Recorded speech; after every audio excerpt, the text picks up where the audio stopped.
जय हिंद जय भारत। कैसे हैं आप लोग? मैं आशा करता हूं आप सब खुश होंगे, मस्त होंगे, स्वस्थ होंगे और एक बार फिर आपके सामने उपस्थित हुए हैं साइंस स्टडी पॉइंट अमेठी में। और काफ़ी दिनों के बाद हम आपके सामने उपस्थित हो रहे हैं और साथ ही आज नवरात्रि का पहला दिन था, तो हमारी तरफ से नवरात्रि की हार्दिक शुभकामनाएं। और आज से हम फिर वीडियो बनाना स्टार्ट कर रहे हैं और थोड़ा वीडियो कम बना रहे थे इसलिए क्योंकि गर्मी बहुत ज़्यादा थी और हमारे पास इतने संसाधन नहीं थे कि इस गर्मी में ज़्यादा देर तक बनाया जा सके वीडियो। लेकिन एक बार फिर आप सबके लिए प्रयासरत में फिर पुनः प्रयास कर रहे हैं और वीडियो बनाने का प्रयास कर रहे हैं। तो आप सभी से निवेदन है कि लाइक शेयर कमेंट करें और थोड़ा सा जो है आप सबका सहयोग प्राप्त हुआ और हमारा 1000 सब्सक्राइबर कंप्लीट हुआ, लेकिन अब थोड़ा सा और सहयोग करने की आवश्यकता है आप सबको। और आप सबसे निवेदन भी है कि मेरा वॉचिंग टाइम जो है बहुत ज़्यादा वॉच नहीं किया जा रहा है, जिससे कि टाइम जो है वॉच आवर नहीं बढ़ रहा है। तो आप सबसे जो है आप सब सहयोग करेंगे तो निश्चित रूप से वो भी कंप्लीट हो जाएगा। तो चलिए स्टार्ट करते हैं। आज हम फिजिक्स में क्लास 9th में, और फिजिक्स में हम आपको पहला चैप्टर वन शॉट में एक ही वीडियो में पूरा प्रयास खत्म कराने का प्रयास करेंगे। और इसमें जितनी भी इस चैप्टर की इंपॉर्टेंट टॉपिक होंगे वो समस्त टॉपिक इसमें आने वाले हैं, ठीक है। और एग्जाम की दृष्टि से, पेपर की दृष्टि से सारे क्वेश्चंस आपको यहीं से मिलेंगे, ठीक है। तो बढ़िया से इसको समझिएगा और नोट करते चलिएगा, सारी चीजें आपको टॉपिक टू टॉपिक बताते चलेंगे, ठीक है। चलिए स्टार्ट करते हैं। फिजिक्स में फर्स्ट चैप्टर मोशन, ठीक है। क्लास 9th में फिजिक्स में हम फर्स्ट चैप्टर पढ़ाएंगे, चैप्टर 1, ठीक है, गति या मोशन, ठीक है। तो ये फर्स्ट चैप्टर है फिजिक्स का। इस फर्स्ट चैप्टर को हम कंप्लीट पढ़ाने का प्रयास करेंगे। जो इसमें गति के समीकरण आते हैं वो हो सकता है रह जाएगा, लेकिन इसके अलावा शेष चीजें हम आज एक ही वन शॉट वीडियो में कंप्लीट समझाने का प्रयास करेंगे। चलिए फर्स्ट टॉपिक, फर्स्ट हेडिंग इसमें डालते हैं। जैसे कि इस चैप्टर का नाम है गति, तो हम सर्वप्रथम गति को हम परिभाषित करेंगे, ठीक है। तो गति किसे कहते हैं तो आप जान लीजिए, कोई भी वस्तु है यदि उसकी स्थिति में परिवर्तन होता है समय के साथ, तो वह वस्तु अपनी स्थिति में परिवर्तन करती है, तो उस कारक को गति कहते हैं। उस कारक को क्या कहते हैं? गति कहते हैं। यदि किसी भी वस्तु की स्थिति में कोई भी परिवर्तन होता है तो उस परिवर्तन टाइप का जो भी कारक होता है उसे गति कहते हैं। तो हम कह सकते हैं समय के साथ किसी वस्तु में की स्थिति में परिवर्तन होता है, उसे उसकी गति कहते हैं। तो हम लिखेंगे किसी वस्तु में समय के साथ उसकी स्थिति में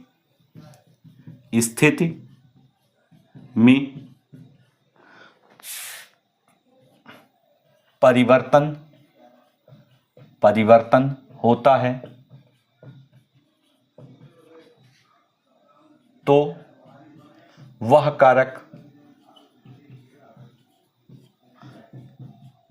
गति कहलाता है। तो उसे उस वस्तु की क्या कहते हैं? गति कहेंगे। किसी भी वस्तु की स्थिति में अगर परिवर्तन होगा तो उसे हम गति कहेंगे, ठीक है। तो आपको हमने गति के बारे में बताया। इसके बाद नेक्स्ट इसमें हम बताएंगे गति के प्रकार, कि गतियां कितने प्रकार की होती हैं। तो किसी वस्तु में जो गति होती है वो निम्न प्रकार से हो सकती है। तो गति के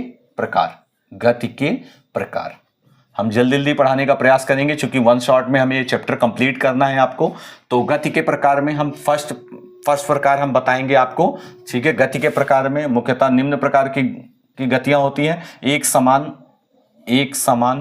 वृत्तीय गति, एक समान वृत्तीय गति, एक समान वृत्तीय गति। तो देखिए, एक समान वृत्तीय गति किसे कहते हैं? किसी भी गतिशील वस्तु के द्वारा अगर एक निश्चित समय अंतराल में एक चक्कर कंप्लीट करने में, एक ही समय अंतराल में किसी भी वस्तु के द्वारा एक वृत्ताकार मार्ग पर बारी बारी से किसी भी वस्तु के द्वारा, जब किसी गतिशील वस्तु के द्वारा जब एक ही समय अंतराल में बार बार एक वृत्तीय पथ पर अपनी गति दोहराई जाती है, ठीक है, एक ही समय में, ठीक है, तो उस प्रकार की गति को वृत्तीय गति कहते हैं। उस प्रकार की गति को क्या कहते हैं? वृत्तीय गति कहते हैं। हम लिखेंगे किसी गतिशील वस्तु के द्वारा, गतिशील वस्तु के द्वारा, किसी गतिशील वस्तु के द्वारा वृत्तीय पथ पर एक निश्चित समय में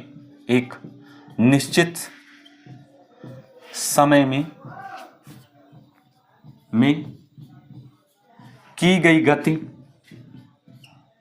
को वृत्तीय गति कहते हैं।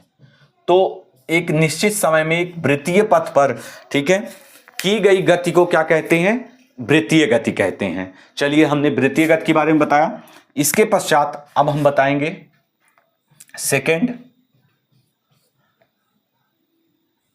रेखीय गति। तो रेखीय गति क्या है? किसी गतिशील वस्तु के द्वारा जब एक सीधी रेखा में गति की जाती है तो उस प्रकार की गति रेखीय गति कहलाती है। तो देखिए, किसी गतिशील वस्तु के द्वारा एक सीधी रेखा में की गई गति सरल रेखीय गति कहलाती है।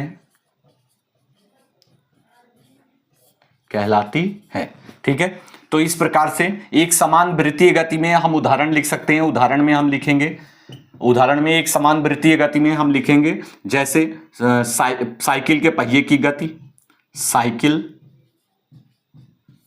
के पहिए की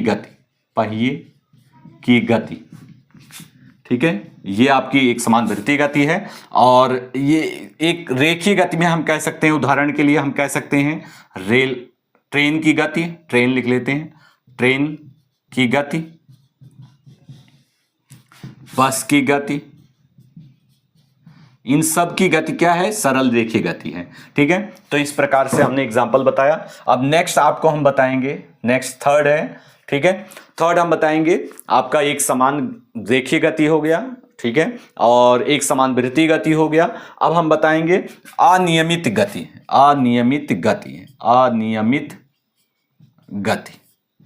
तो अनियमित गति में आप जान लीजिए, कोई भी गतिशील वस्तु है, किसी भी गतिशील वस्तु के द्वारा जब गति की जाएगी तो उस गति में उसकी दिशा निरंतर बदलती रहती है, तो उस प्रकार उस वस्तु के द्वारा की गई वह गति अनियमित गति कहलाती है। तो किसी गतिशील वस्तु के द्वारा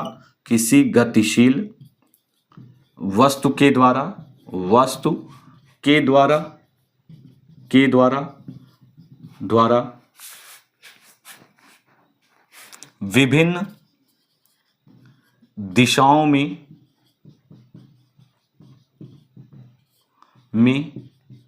की गई गति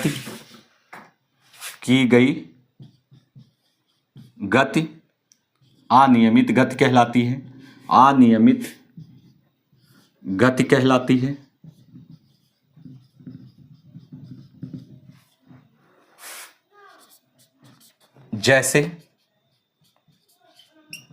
जैसे उदाहरण के लिए हम कह देंगे तितली की गति,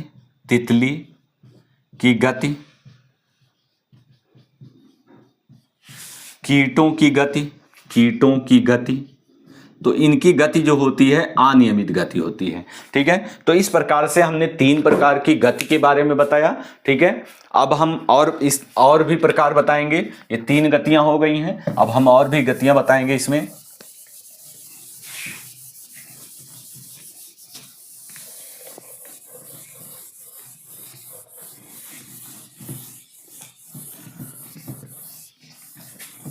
इसमें नेक्स्ट हम लिखेंगे घूर्णन गति, घूर्णन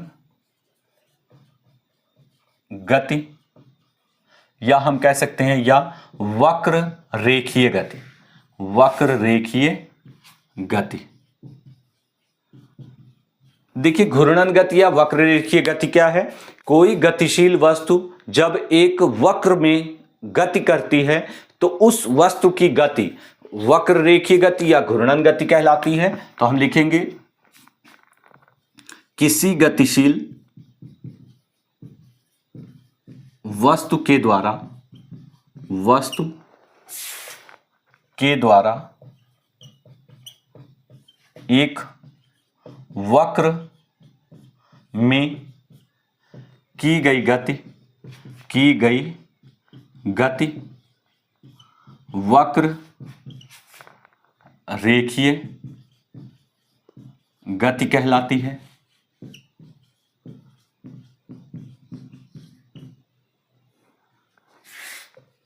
इसे घूर्णन गति भी कहते हैं। इसे क्या कहते हैं? घूर्णन गति भी कहते हैं। ठीक है, जैसे लट्टू की गति, जैसे हम उदाहरण हम लिखेंगे लट्टू की गति, लट्टू की गति, ये वक्र रेखीय गति है। ठीक है, अब हम फिर तो बताएंगे। इसके बाद घूर्णन गति के बाद आएगा दोलन गति या कंपन गति किसे कहते हैं? दोलन गति, दोलन गति या कंपन गति। देखिए दोलन गति या कंपन गति क्या है, तो इसके बारे में बताएंगे। तो दोलन गति किसे कहते हैं आप जान लीजिए। किसी गतिशील वस्तु के द्वारा जब एक निश्चित पथ पर बारंबार अपनी गति दोहराई जाती है, एक निश्चित पथ पर जब अपनी बारंबार गति दोहराई जाती है तो उस प्रकार की गति दोलन गति कहलाती है। तो लिखेंगे किसी गतिशील वस्तु के द्वारा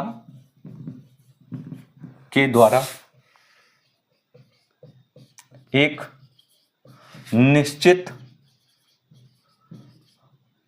पथ पर दोहराई गई गति को दोहराई गई गति को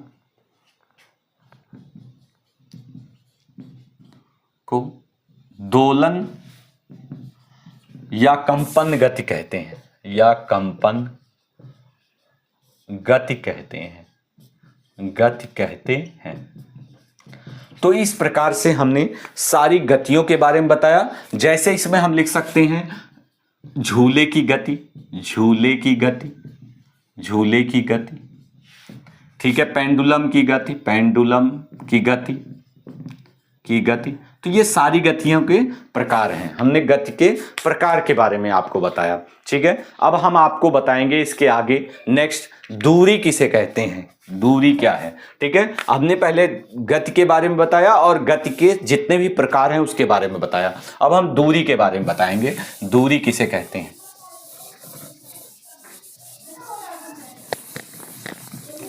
दूरी के बारे में बताएंगे।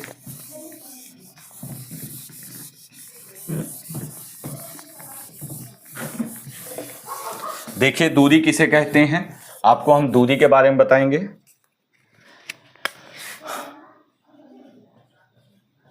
दूरी, तो देखिए दूरी क्या है आप जान लीजिए।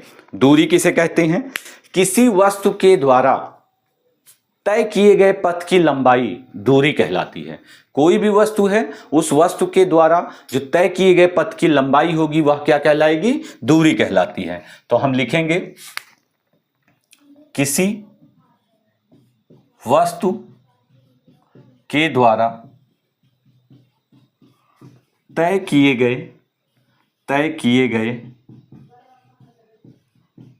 पथ की लंबाई दूरी कहलाती है, दूरी कहलाती है। ठीक है, तो ये हमने दूरी के बारे में बताया।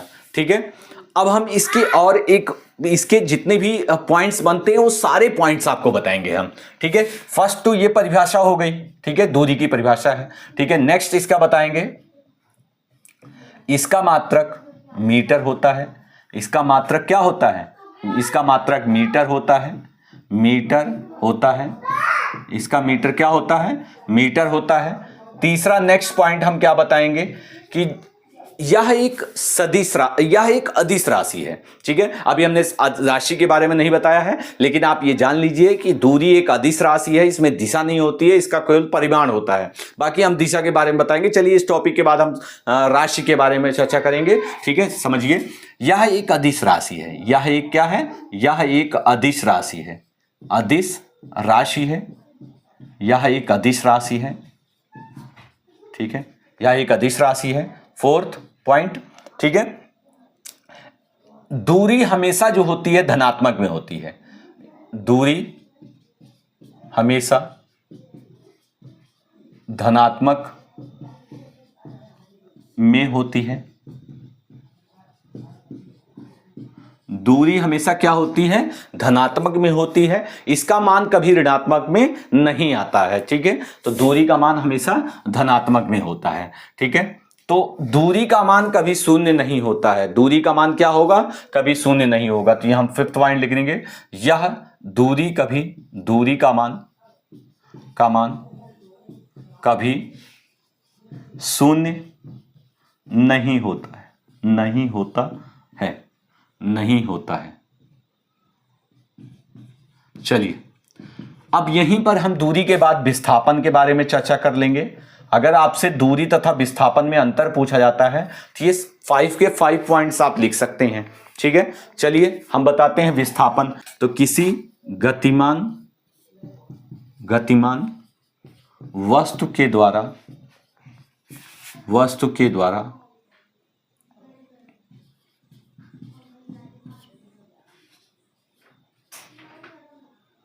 तय किए गए प्रारंभिक स्थिति तथा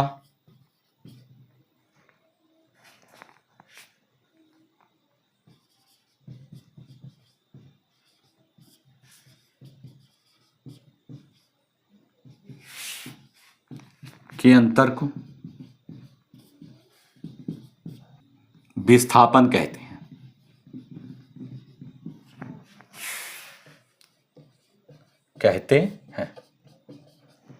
चलिए, तो ये विस्थापन के बारे में बताया गया आपको। ठीक है, अब इसके जितने भी पॉइंट्स हो सकते हैं वो सारे पॉइंट्स आपको हम बताएंगे। ठीक है, जैसे फर्स्ट पॉइंट की आपका ये हो गया फर्स्ट पॉइंट। सेकंड पॉइंट हम बता सकते हैं। सेकंड पॉइंट, इसका भी मात्रक मीटर होता है। इसका मात्रक मीटर होता है।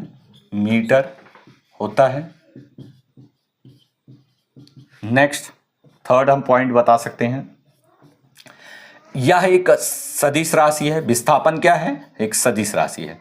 यह एक सदिश राशि है। यह एक कैसी राशि है? सदिश राशि है। फोर्थ, इसका मान धनात्मक या ऋणात्मक हो सकता है। इसका मान धनात्मक या ऋणात्मक हो सकता है। हो सकता है। फिफ्थ, इसका मान शून्य भी हो सकता है।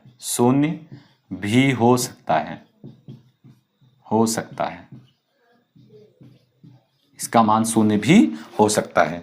तो इस प्रकार हमने बताया आपको कि दूरी और विस्थापन में अंतर आपको बताया गया। ठीक, चलिए, तो दूरी और विस्थापन में अंतर हमने बताया। अब इसके बाद आपको हम बताएंगे सदिश और अदिश राशि। सदिश और अदिश राशि।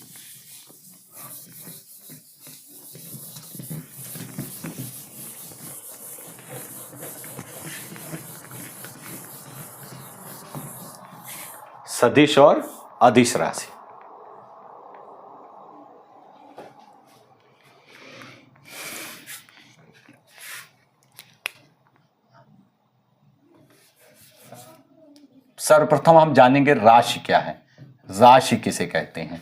ठीक है, सर्वप्रथम हम जानेंगे राशि किसे कहते हैं। तो हम कहेंगे जिनसे हमें माप तौल का बोध होता है, माप तौल का बोध होता है, उन्हें राशि कहते हैं। उन्हें क्या कहते हैं? राशि कहते हैं। तो ये राशि की परिभाषा है। ठीक है, और राशियां जो होती हैं वो दो प्रकार की होती हैं। ठीक है, मुख्यतः दो प्रकार की होती हैं, सदिश राशियां, सदिश राशि, और ठीक है, और दूसरी अदिश राशि। ठीक है, और हम एक और राशि के बारे में बताएंगे, प्रदिश राशि। ठीक है, तो आप दो ही राशि पढ़े होंगे, लेकिन हम एक तीसरी राशि और बताएंगे जिसे कहते हैं प्रदिश राशि। पहले हम सदिश राशि के बारे में बात करेंगे।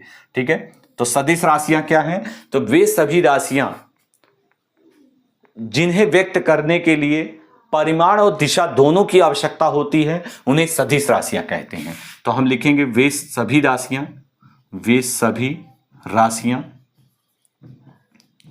जिन्हें व्यक्त करने के लिए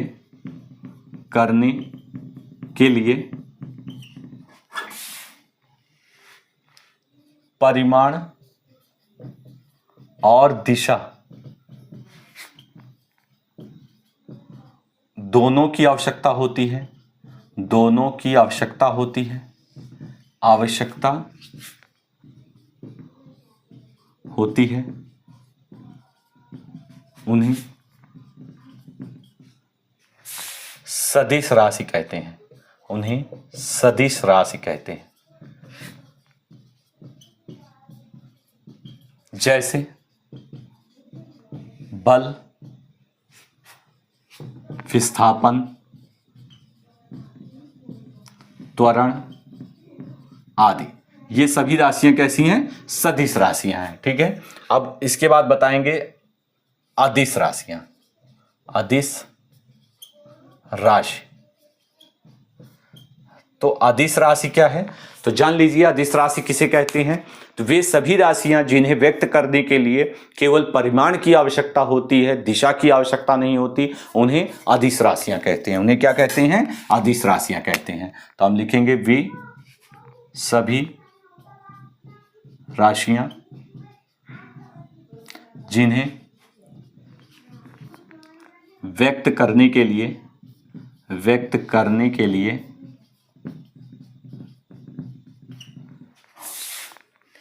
केवल परिमाण की आवश्यकता होती है,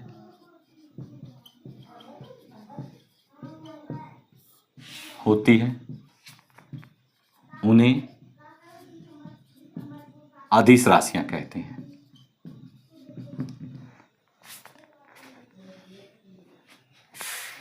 राशियां कहते हैं।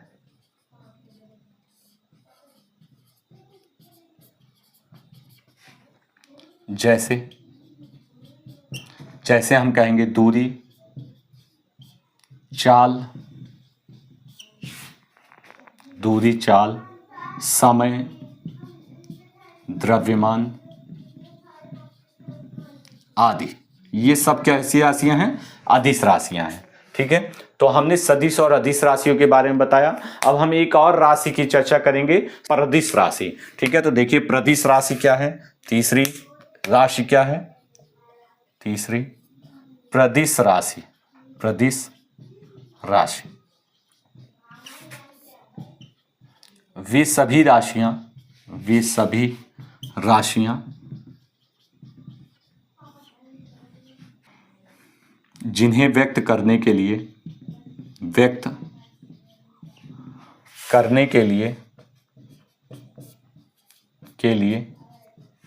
दिशा की आवश्यकता होती है,